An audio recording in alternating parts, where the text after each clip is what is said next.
potential opportunities and challenges that Indigenous peoples face as they push for their own perspective and interpretation of nature-based solutions? You have the floor. Thank you. Thank you very much, VK. Greetings to you and the other co-facilitator and everybody. Thanks for this opportunity. Well, I'm really grateful to the previous speaker, Kara from Aotearoa. So she made my job so much more difficult in really articulating very eloquently what nature-based solutions ought not to be like. And I really like, and she's put it better than I can probably, that these are the solutions which cannot be divorced from Indigenous people's living interaction with ecology. And this is something which is practiced, adapted, and she's, I think, used the word refined over generations. So also with other colleagues like Minna Cunningham and others who have written about this, that what it should not be, and you cannot look at nature-based solutions as something with nature, forests, which is devoid of any interactions with Indigenous peoples. For example, I want to give the example of shifting cultivators or student cultivators in my region of Chittagong Hill Tracts on the tri-borders of Myanmar, India and Bangladesh, and where in one territory where we have a traditional system, I am a traditional chief, we have other traditional chiefs, sub-chiefs, more than 1,000 in my territory, where they are in charge of maintaining shifting cultivating lands which left of fallow become forests. And these are not protected areas under any regime, nor reserve forests or anything, but these are maintained by the traditional headmen. This is a hereditary office, but we also have elected chairs and other local government people. And I want to give the example of one territory which contains at least 6 village common forests, VCF, or community forests, from 50 hectares to half of that, and there is no forest warden has ever been there, no forest conservator has ever been there, but it has the highest number of forests, and we could go in our speedboat with a medium draft even in the dry season, which is because the forests are there and the streams are there which feed into the major river which has been dammed in 1960, a 550 square mile dam. So nature-based solutions to me are letting the community manage their forests, where they are also contributing to both mitigation as well as adaptation. You know, all this erratic rainfall and what we think are climate change related changes, they're adapting to that. They are producing solutions for livelihood security, food security, nutritional security, and at the same time they are also engaging with the market, you know, to selling their produce, sending their children to schools, and in some cases universities.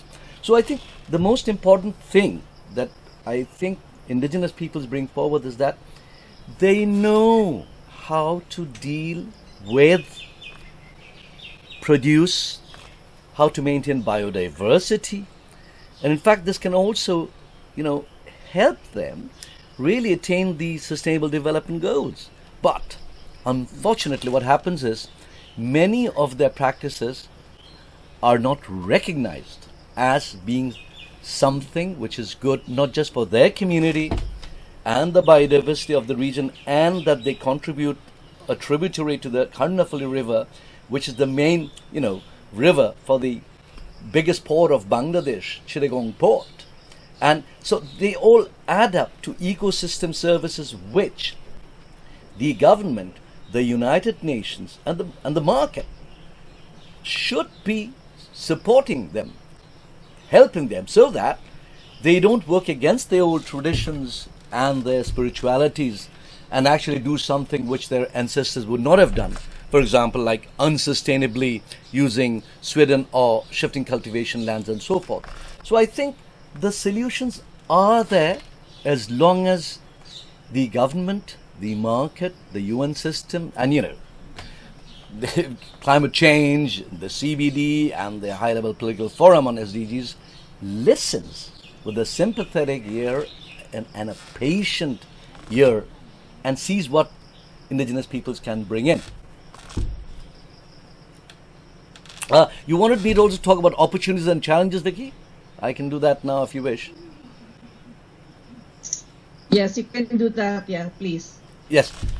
Now, I have mentioned, some of the opportunities that are there when you let communities take the major decision with their food.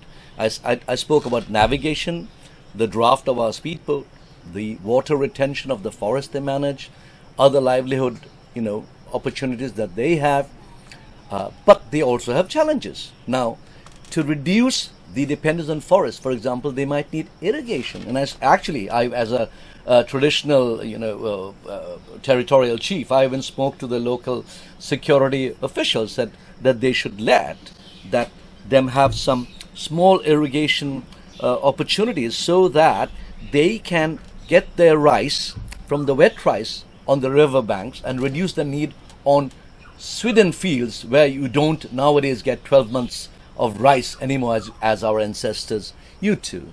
Then there are also things that they need market links to sell some of their fruit and vegetables in the market.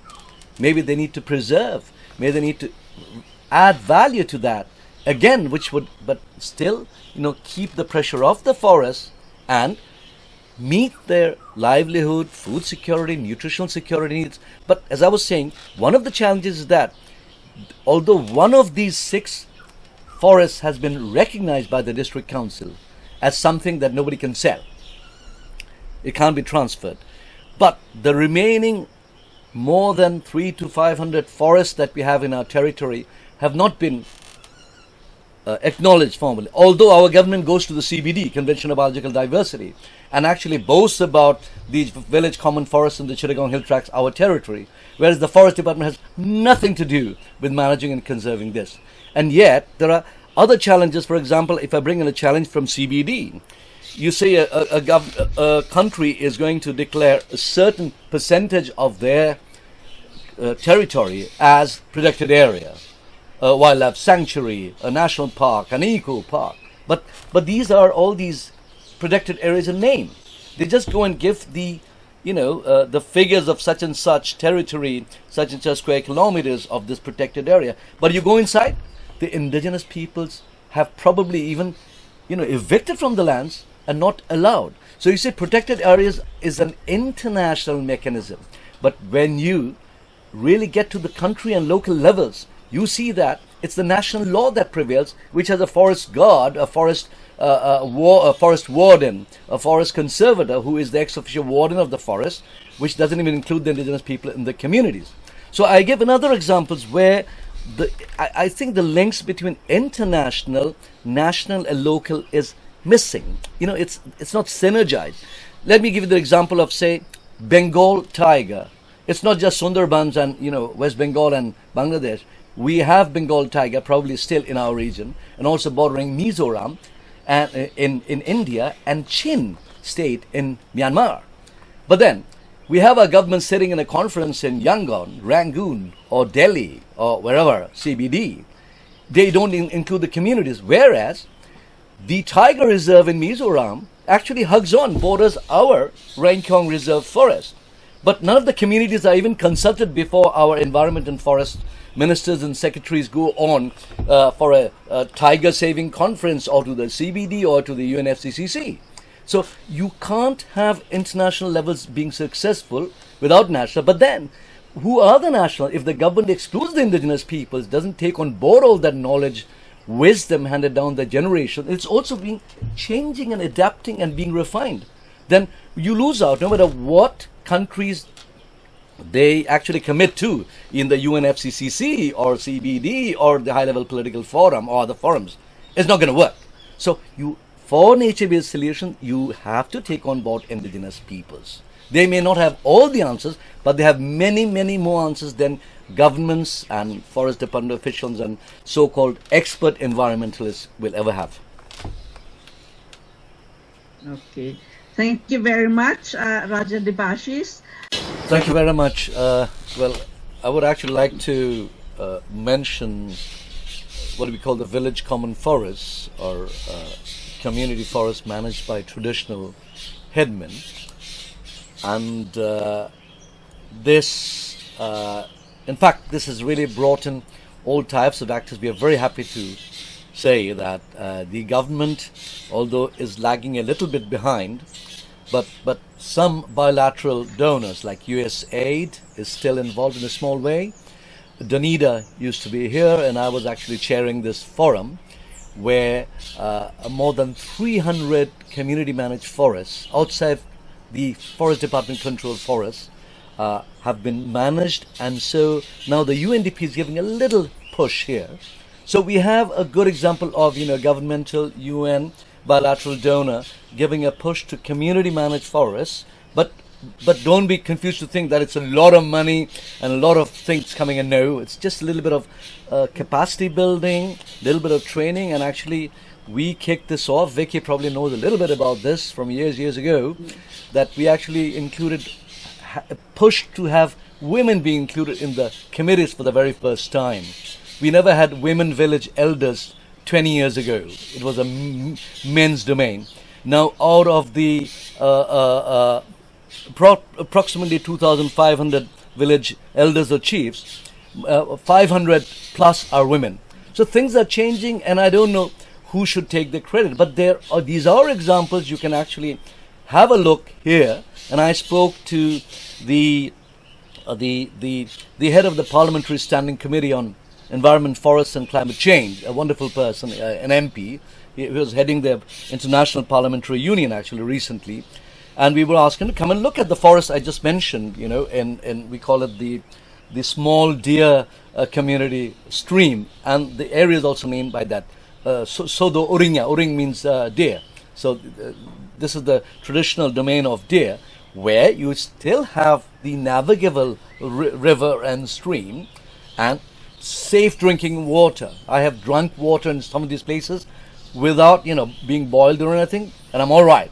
So are the communities. So that can happen, and none of these people have ever heard of the UNFCCC or the CBD or know any of the jargon that we are talking about, like nature-based solutions, NBS. They don't even know about it, but they can teach. Even me, I am a traditional chief. Things about which birds are there, which season, how do you get safe water, when the river goes down and there's no rainfall.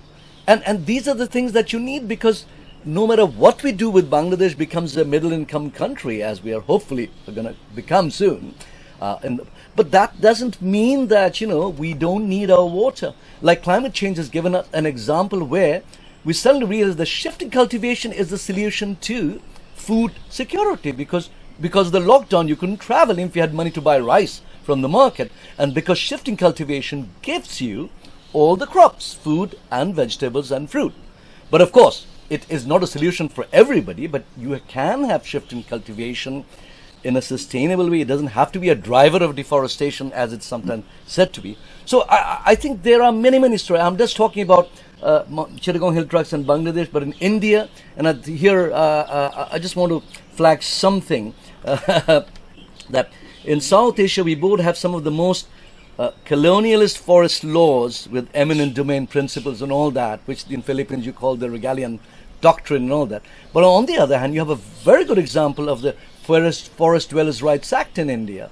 You have a very good example of the right to compensation and land acquisition law, where free, prior and informed consent, particularly of indigenous people, is recognized. And India is a developing country. So there are both good and bad examples from South Asia, but I'll end by saying that we need to take a hard and close look at the colonialist forest laws of not just South Asia, in India accepted, but even Thailand, in Southeast Asia, even Laos, Cambodia and so forth, Malaysia, that we need to really restructure our forest laws so that you can bring in those nature-based solutions that we've been talking about for both biodiversity and sustainable development and climate change mitigation and adaptation. Thank you. Thank you very much, Raja.